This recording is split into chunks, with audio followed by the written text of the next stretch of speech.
بسم اللہ الرحمن الرحیم نحمدہ ونصلی ونسلم علی رسولہ الکریم اما بعد۔ میں محمد حنیف جالندھری، ناظم اعلیٰ وفاق المدارس العربیہ پاکستان و محتمم جامعہ خیر المدارس ملتان آپ سے مخاطب ہوں۔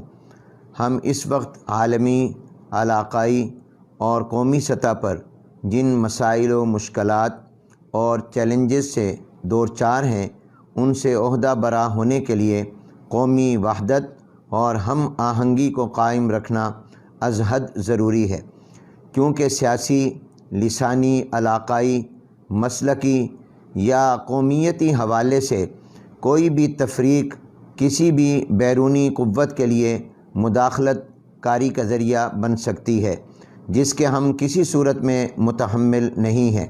اس لیے قوم کے تمام طبقات، بالخصوص دینی اور مذہبی رہنماؤں سے پرزور گزارش ہے کہ وہ صورتحال کی سنگینی کو محسوس کریں اور ان عناصر سے ہوشیار رہیں جو ان میں سے کسی بھی حوالے سے قوم کے مختلف طبقات کو باہم دست و گریباں کرنا چاہتے ہیں اور ان کے لیے کسی عنوان سے بھی سازش کر سکتے ہیں۔ اسلامی جمہوریہ پاکستان کی وحدت، نظریاتی شناخت کا تحفظ، اپنی تہذیبی روایات اور اقدار کا تحفظ، ہر قسم کی بیرونی مداخلت سے پاک قومی خود مختاری کا فروغ اور عالمی استعماری قوتوں کے لامذہبی ایجنڈے کی روک تھام ہماری اولین ترجیح ہے، جس کے لیے دین و مذہب سے تعلق رکھنے والے علماء کرام اور کارکن ہی سب سے زیادہ اور مؤثر محنت کر سکتے ہیں۔ اس لیے انہیں باقی سب سے زیادہ محتاط رہنے کی ضرورت ہے۔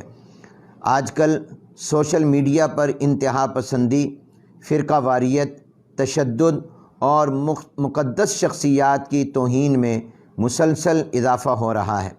حکومت کو چاہیے کہ وہ قانون کے مطابق فوری مؤثر کارروائی کرے اور قوم میں انتشار پھیلانے والوں کو عبرت کا نشان بنائے، جبکہ علماء کرام کو چاہیے کہ وہ ملکی سالمیت اور قومی وحدت کے لیے اپنی روایات کے مطابق بھرپور کردار ادا کریں۔